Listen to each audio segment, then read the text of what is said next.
Okay, so picture this. You're standing in a small, sealed room. It's dark, maybe a little cramped. But the darkness, that's not the real problem. Right. The problem is the smell, that unmistakable, acrid scent of gas. It's everywhere. It's filling your lungs. And, just instinctively, that the saturation level is so high that you're not just in a room anymore, you're standing inside a bomb. That is a very visceral place to start, a terrifying image. It is, isn't it? And in the corner of this room, you see someone. They're holding a lighter, and they're just flicking it. Open, shut, that little click sound. Extremely anxiety-inducing. Exactly. But according to the source material we are unpacking today, that isn't just some nightmare scenario. That is the geopolitical reality of the Middle East. Right now, today, February 8th, 2026. It's a frighteningly apt metaphor. We're looking at a situation where the atmosphere is so volatile, so saturated with tension, that the margin for error has effectively vanished. We're not in the posturing phase anymore. We're well into the spark phase. And that is where we're starting. Welcome to the Deep Dive. Today we're doing something a little different. Usually we look back at history, we analyze these broad, slow-moving trends. Today we're looking at the now, the very immediate, very dangerous now. We are. We're breaking down a source titled Barrack Face, Iran's Path to Peace, why accepting the U.S. nuclear offer may be the smartest move. And this piece is so crucial because it's not just commentary. It's capturing a singular, high-stakes diplomatic moment in real time.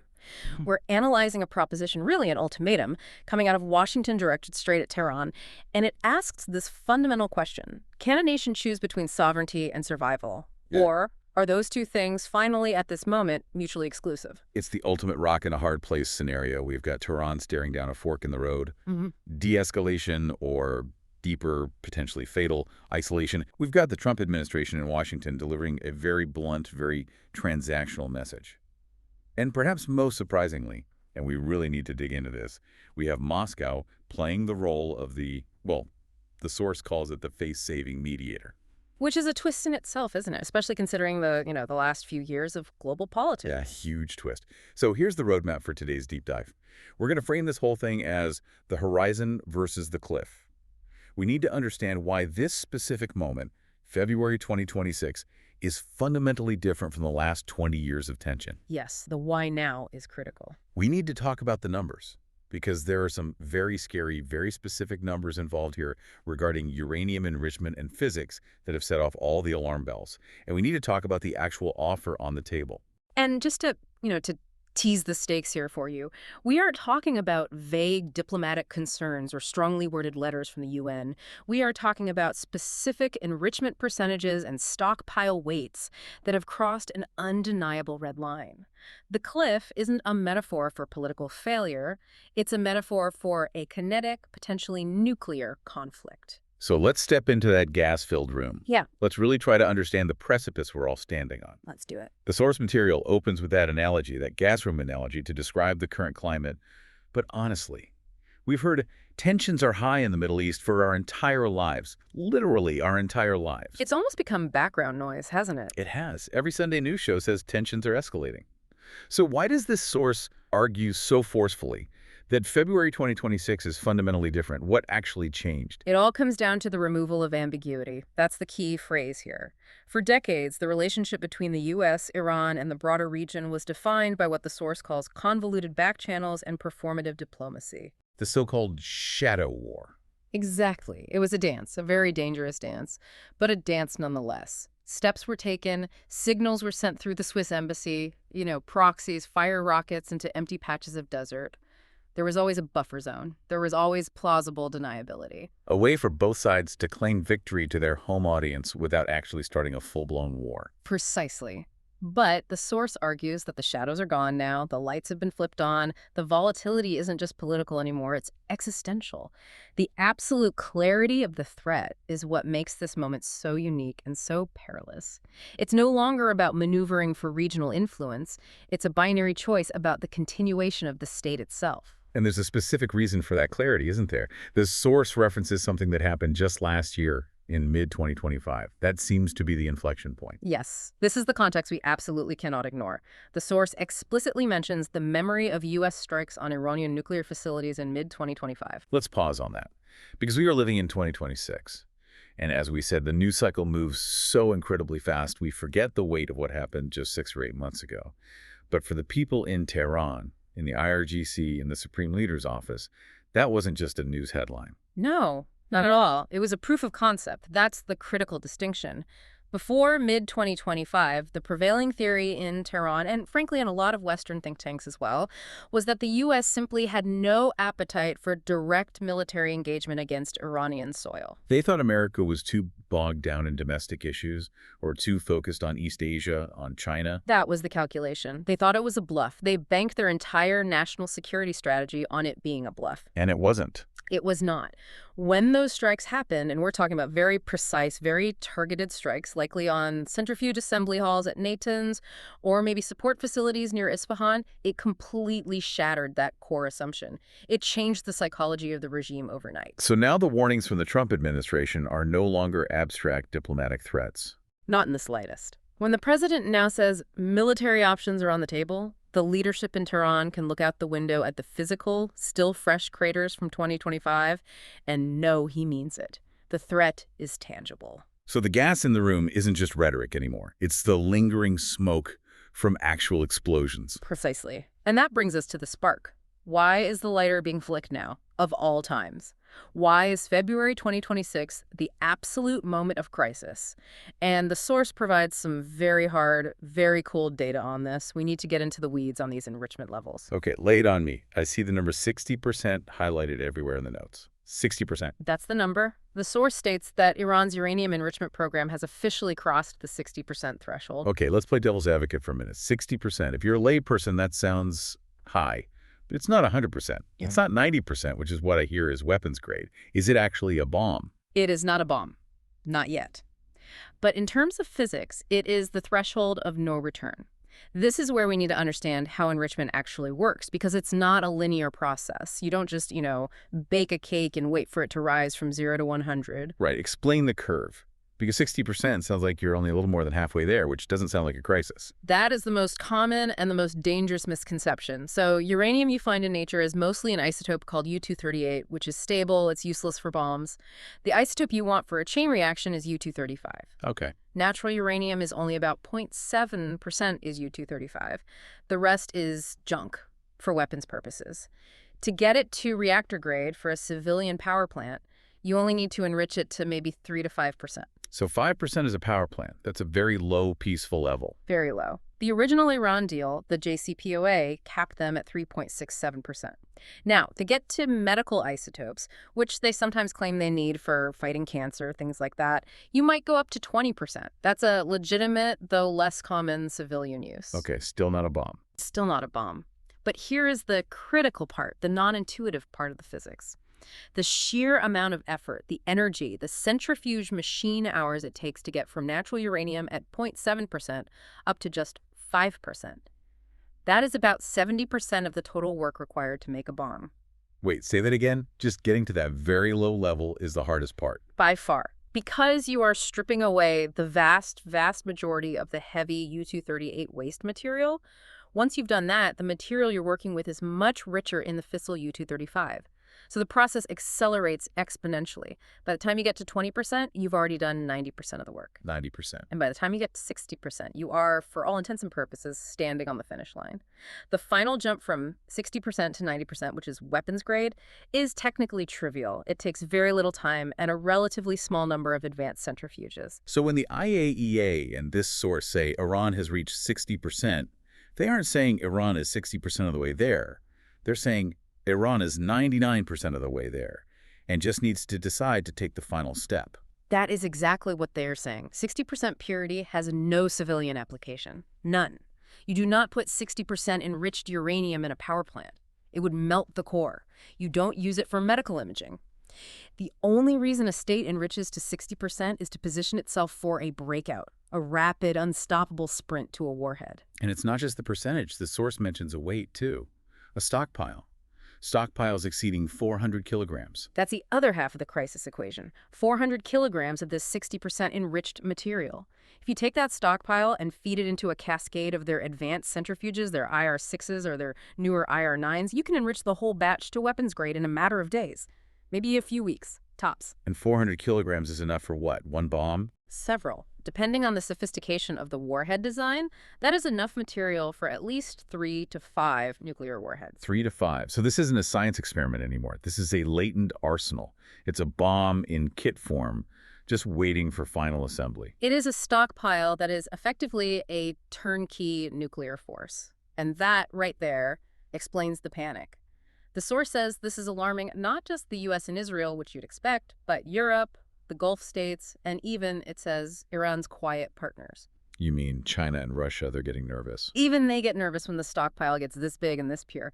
A nuclear Iran is a wild card, and they prefer predictability. But the real visceral panic is regional. A nuclear-armed Iran triggers a terrifying domino effect. Saudi Arabia. Immediately. Saudi Arabia, Turkey, Egypt, they're not going to sit by and allow Iran to be the sole nuclear hegemon in the neighborhood. It would upend the entire balance of power. The source calls it a geopolitical tinderbox. It basically shreds the Non-Proliferation Treaty, the NPT, across the entire Middle East. If Iran gets the bomb, you can bet that Saudi Arabia buys one off the shelf from Pakistan the next day. Turkey dusts off its own long-dormant plans. Suddenly, you have a multipolar nuclear standoff in the most unstable, conflict-ridden region on the planet. So that's the room, that's the gas. We have 60% enrichment, 400 kilograms of material, and the fresh memory of 2025 airstrikes. Now let's talk about the way out, or at least the offer of a way out. The American Proposition, Section 2. The source takes us to Muscat, Oman, early February 2026. Why Oman? I feel like everything important and secret seems to happen in Oman. Oman has very carefully cultivated this role for decades. They are the Switzerland of the Middle East. They are the quiet interlocutor, the trusted go-between. The Omanis pride themselves on being pretty much the only country in the region that maintains good, functional relationships with everyone. The Americans, the Iranians, the Saudis, the Israelis, the Houthis, you name it. So when Washington and Tehran can't or won't speak face-to-face, they go to Muscat. It's neutral ground. But the source is very specific that these were indirect talks. Proximity talks in the diplomatic jargon. Which means what exactly? They're staying in the same hotel, but they're not in the same room. They're passing notes in the hallway. That's basically it, yes. The American delegation is in one conference room, the Iranian delegation is in another down the hall, and you have Omani diplomats getting their 10,000 steps in walking back and forth, carrying messages, proposals, and counter-proposals. It sounds almost childish, but it's incredibly significant. How so? It means that while both sides are willing to negotiate, or at least explore negotiation, the political relationship is still so frozen that they cannot be seen publicly shaking hands or even sitting at the same table. The optics would be impossible for the hardliners back in Tehran. But despite that indirect, almost theatrical nature of it, the message being carried down the hallway, as described in the source, is incredibly direct. It quotes President Trump. Abandon the pursuit of nuclear weapons and war can be avoided. It is blunt, it is transactional, and it cuts through all the usual diplomatic noise. This is very characteristic of what the source attributes to this administration. It calls it transactional decisiveness. No ambiguity there. None. The core trigger for the U.S. is the enrichment. Full stop. The ultimatum laid out is purely binary. Option A, halt enrichment, come clean to the IAEA, dismantle the pathways to weaponization. The result, war recedes. And option B? Option B is refusal. Stall, prevaricate, continue the work. And in that scenario, the source says, military options remain firmly on the table. And again, because of what happened in 2025, Tehran now knows that military options doesn't just mean a strongly worded letter from the State Department. It means bunker busters dropping on their deeply buried facility at Fordo. But it's not just about the bomb, is it? This is what caught my eye because it feels like a classic case of moving the goalposts. The source mentions the U.S. is coupling this demand with two other major things. Correct. It's a triad of demands, really. One, the nuclear disarmament, which is the immediate priority. Two, a significant scaling back of support for their regional proxies. So Hezbollah in Lebanon, the Houthis in Yemen, the militias in Iraq and Syria. All of them. And three, curbing their ballistic missile development program. Okay, that feels like a lot. Asking a nation to give up its biggest potential stick, the nuke, and also its long-range reach, both through the proxies and the missiles themselves. From the Iranian perspective, isn't that just asking for total unconditional surrender? It is a massive, massive ask, no question. But you have to try and look at it from how Washington sees the threat matrix. They view these three things not as separate issues, but as deeply linked components of a single integrated threat system. Oh. Well, the nuclear umbrella is what would allow Iran's proxies to operate with total impunity. If Iran has a nuke who dares to strike back at Hezbollah for fear of escalating to a nuclear exchange, the bomb protects the proxies. And the missiles. Well, the missiles are the delivery system for the nuke. A bomb without a missile is just a political statement. A bomb on a missile is a strategic reality. So to Washington, you can't really separate them. You can't say, okay, you can keep the missile program that can hit our allies, but just promise you won't put a nuclear warhead on it. Exactly. From their point of view, it's a package deal. Huh. But, and this is a very important nuance in the source material, it suggests that while the proxies and missiles are on the list, the nuclear issue is the central trigger. That's the absolute red line.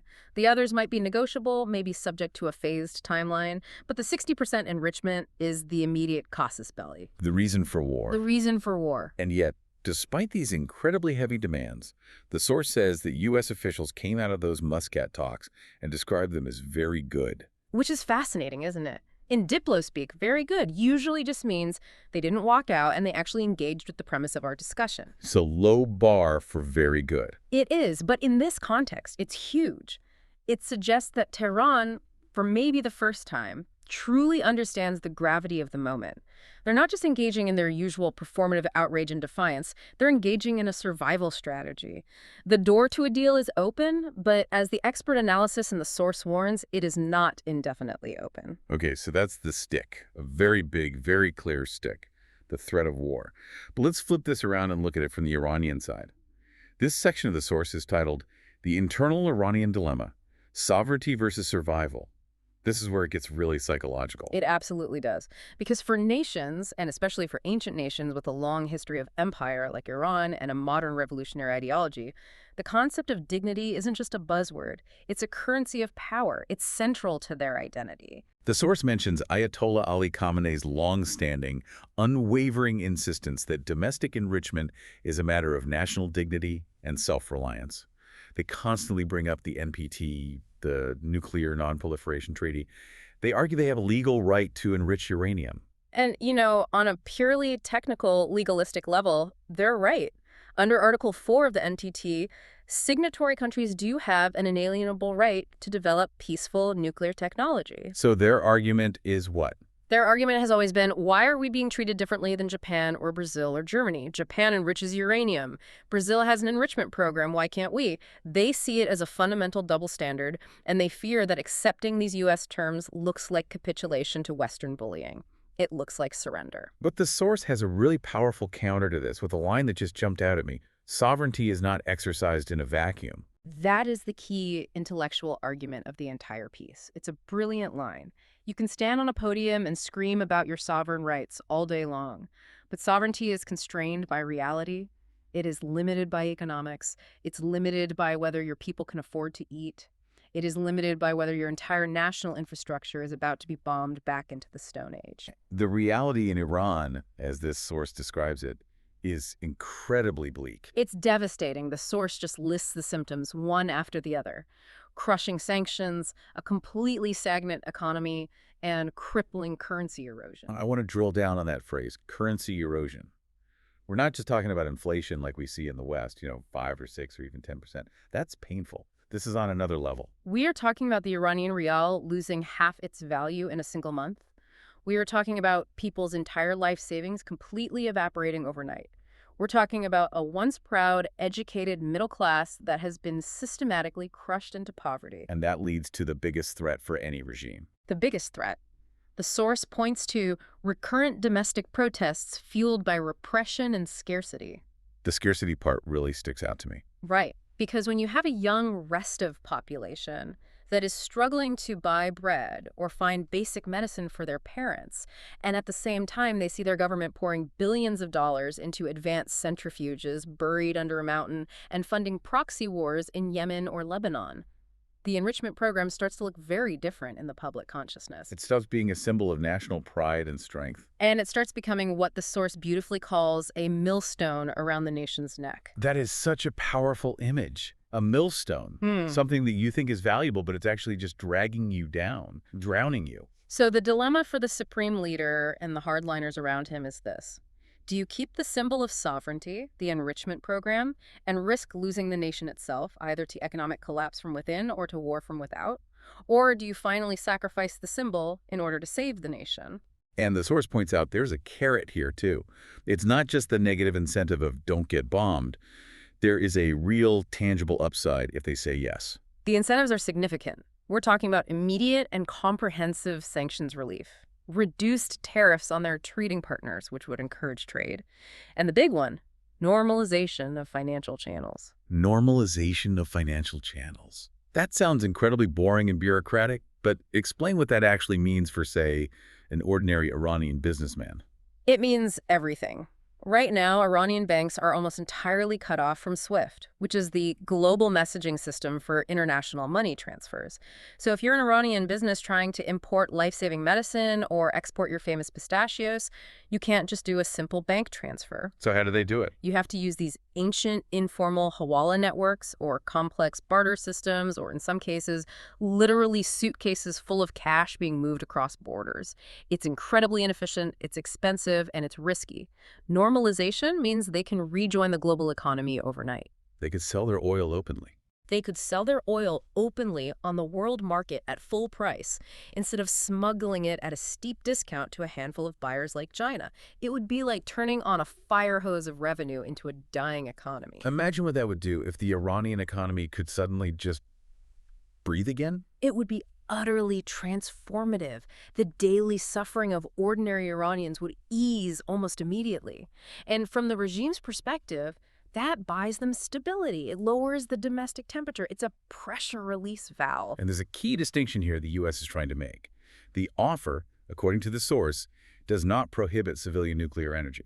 That is the needle they're desperately trying to thread. The U.S. message is, we are not telling you to go back to the pre-industrial age. We are not saying you can't have electricity from nuclear power. We are saying you can have the power plants. You just can't have the bomb-making factories. The demand is for credible safeguards. So, on paper, Iran can still stand up and say, we are a nuclear nation with a peaceful nuclear energy program. They just have to prove it's actually for electricity, not for destruction. Theoretically, yes. But for a regime that has built its entire identity for 40-plus years on defiance of the West, proving that, to the great Satan, submitting to highly invasive international inspections is an incredibly bitter pill to swallow. It feels like weakness to them. Exactly. So they need a way to sell this at home. They need a face-saving exit ramp. They need to be able to say, we didn't surrender to America. We forged a new strategic partnership that benefits our nation. And entering stage left, from an unexpected direction, is Russia. The unexpected mediator. This part of the source really surprised me. I mean, we're so used to thinking of Russia as a disruptor or as Iran's steadfast ally against the West. But here, they're described as the pivotal actor in actually making peace possible. It's very counterintuitive, but when you look at the mechanics of the deal, it makes perfect logical sense. Russia provides the how, the U.S. provides the demand and the threat, but Russia provides the practical logistics to make a yes answer palatable for Tehran. Okay, so how does it work? What is this Russian exit ramp? The source calls it a practical compromise, and the model is beautifully simple. Russia agrees to supply all the necessary enriched nuclear fuel for Iran's civilian reactors. So Russia does the enriching in Russia. Okay. They ship the finished fuel rods to Iran. Iran puts them in their power plants, like the one at Bushehr, and uses them to generate electricity. Then, and this is the crucial part, Russia removes the spent fuel rods and takes them back to Russia for storage or reprocessing. Why is taking the waste back so important? Why can't Iran just keep its own nuclear waste? Because nuclear waste is a dangerous misnomer. Spent fuel from a reactor contains plutonium. And if you have a special facility called a reprocessing plant, you can chemically extract that plutonium and use it to build a different kind of nuclear bomb, a plutonium bomb. So there are two paths to a bomb. Yeah. The uranium path and the plutonium path. Exactly. And by removing the spent fuel, Russia closes off that second pathway entirely. It creates a closed-loop fuel cycle. Russia gives Iran the fuel, and Russia takes back the trash. Iran gets the electricity it says it wants, but it never possesses the dangerous fissile material, either highly enriched uranium or plutonium, for long enough to divert it to a weapons program. So Iran gets the power, but they never touch the really sensitive parts of the fuel cycle, the front-end enrichment or the back-end reprocessing. Precisely. And this isn't some new fantasy or a brand new idea cooked up in a think tank. The source notes this is the Bushehr model. This exact process is already happening at Iran's big nuclear power plant at Bushehr. Russia has been running the fuel cycle there for years. The proposal on the table is simply to expand this proven model to cover all of Iran's nuclear activities. And the source keeps coming back to this idea of the face-saving element. This is everything for Tehran's domestic propaganda machine. If they accept this deal, they don't have to go on state television and say, "We buckled, we surrendered to the Americans." They can frame it entirely differently. They can say, "We have deepened our strategic partnership with our great and powerful ally, Russia, to guarantee our nation's long-term energy security." The source has a great line for it. Energy security without enrichment. Dignity without defiance. It allows them to completely spin the narrative. They can claim they've retained their civilian nuclear program. They keep the lights on for their people, but quietly, they remove the primary justification for any future Western pressure or airstrikes. But let's be cynical for a second here. Why is Russia doing this? The source is very clear. It's not altruism. Russia is. Well, Russia is busy. They have their own war to deal with, their own sanctions. Why would they go out of their way to help the U.S. solve its biggest headache in the Middle East? oh, absolutely not. Russia is not doing this out of the kindness of their heart. It's pure, calculated self-interest. It comes down to two things: money and influence. On the money side, the source explicitly mentions that Russia signed multi-billion-dollar agreements for the construction of additional reactors in Iran just last year, in 2025. Ah, there it is. You always have to follow the money. Always. If Iran gets bombed, those very lucrative reactor contracts don't get fulfilled. If Iran's economy completely collapses under sanctions, Russia doesn't get paid. Stability protects Russia's massive investment. At the end of the day, Russia wants Iran to be a solvent, paying customer, not a smoldering crater in the desert. So Russia has a direct financial incentive to keep the region from blowing up. And a major geopolitical one, too. By becoming the sole guarantor of Iran's entire nuclear fuel cycle, Russia makes itself utterly indispensable to Tehran. They become the gatekeeper of Iran's energy future. The source notes that as of early 2026, Russia has publicly reaffirmed its willingness to take, store, or process all of Iran's excess enriched uranium. So they would physically come in and take that 400-kilogram stockpile we talked about, the stuff that's scaring everyone. That's the core of the proposal. Get the most dangerous material out of the country. Put it on a plane, fly it to a secure Russian warehouse in Siberia. That single act would de-escalate the crisis overnight. And in doing so, it puts Russia in control of Iran's primary leverage over the West. It dramatically increases Moscow's grip on Tehran's foreign policy. And the source suggests this could go even further. Russia could act as a facilitator for other confidence-building measures. Yes. The deal could be structured so that IAEA inspections are managed through Russian cooperation, which might be more palatable to Iran. The source even hints that this could be the first step towards a wider multilateral framework in the future, maybe bringing in China and the Europeans. But it all starts with Russia providing that crucial logistical bridge that allows Iran to step back from the cliff without looking like they were pushed. So we have the threat in Section 1, the offer in Section 2, the internal dilemma in Section 3, and now the Russian mechanism in Section 4, which brings us to Section 5, the strategic calculus of timing. Diplomacy is like surgery. I love that metaphor in the text. It's so stark. Delay turns a treatable condition fatal. It implies that the current situation, this crisis, is a disease. But it's a curable disease if treated immediately. The window for successful surgery, however, is closing fast. Why is it closing now? Why can't Iran just stall for time? They were the undisputed world champions of stalling. They've been stalling since the early 2000s. They have talks about having talks about scheduling future talks. Because the source argues that the convergence of pressures is completely unique right now. First, you have the renewed and intensified U.S. tariffs. But notice the specific detail in the text. These are tariffs targeting third-party trade. Oh, that's the secondary sanctions weapon. That's the nuclear option of economic warfare. It is. It's brutal. It means the U.S. isn't just punishing Iran anymore. They're punishing anyone, anywhere in the world, who trades with Iran. So if a Chinese bank processes an Iranian oil payment, or a Turkish refinery buys their crude, or a European company sells them spare parts, boom, They get locked out of the US dollar system. That tightens the economic noose incredibly It fast. isolates them completely. Completely. Then you have the growing regional hostility we talked about. The Saudis, the Emiratis, Israel, all forming a tacit anti-Iran coalition.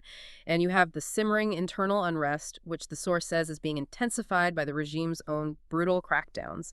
Each month of inaction compounds these stresses. It's like compound interest on a debt you can't pay. The longer you wait, the bigger the final bill gets until it crushes you. A perfect analogy. And then there's the transactional clock. The Trump factor, the personality of the person making the offer. Exactly. The source describes the U.S. leader as possessing transactional decisiveness. Which is a very polite, diplomatic way of saying he's impatient and he wants either a deal he can announce or a fight he thinks he can win. He's not interested in a long, drawn-out process. It means Washington's patience is finite. In previous administrations, there might have been a strategic patience approach, a belief that you could just wait Iran out, that the sanctions would eventually work over many years, kick the can down the road. The analysis here suggests that with this particular administration, the clock is ticking much, much louder. The warning is clear. Do not mistake the open door for an open-ended invitation. The offer has an expiration date. The source boils the entire deal down to what it calls an elegant simplicity. Let's just recap that simplicity, because it's worth hearing again. The give. End the pursuit of a weapon and agree to secure your peaceful nuclear fuel externally, through Russia. The get. Avoid a devastating war, avoid complete economic suffocation, and gain the breathing room you need to stabilize your country and your economy. It's a trade, a future defined by perpetual siege versus a future shaped by stability and reintegration. It seems so obvious when you lay it out in those stark terms. Yeah. But, nations are not always rational actors, or at least their leaders can be driven by other things. Ideology, pride, fear of looking weak. Pride is a hell of a drug. Which leads us directly into the final and I think most profound section of the source, the philosophy of power. This is the part that really stuck with me, the horizon versus the cliff framing. It strikes a very different tone than the rest of the cold, hard geopolitical analysis. It becomes almost philosophical. It quotes, "Nations, like individuals, are sometimes undone, not by lack of options, but by refusal to choose wisely among them." That hits hard. It reframes the whole problem. It's not that Iran can't survive this crisis. It's that they might actively choose not to, out of kind of ideological stubbornness. And the source is making a powerful argument here, trying to redefine what strength actually means in the 21st century. In the traditional, perhaps antiquated view, and certainly the view of the most hardline elements in Tehran's strength, is defiance. Strength is resistance at all costs. Strength is having the bomb as the ultimate guarantee. But the source argues that accepting this deal, the one backed by Russian guarantees, is not weakness. It is strategic maturity. And then it delivers this absolute gem of a line. The definition of power, not measured by how close one comes to catastrophe, but by how skillfully one avoids it. That's a quote for the history books right there. It really is. It completely reframes the act of concession. If Iran accepts this deal, the source is arguing, that isn't weakness. That is the ultimate act of statecraft, of taking care of your nation and your people. Choosing to avoid the cliff is the truly strong move. Walking away from the lighter in the gas-filled room is the courageous choice. So we're left with this binary future. The ball is, as they say, squarely in Tehran's court.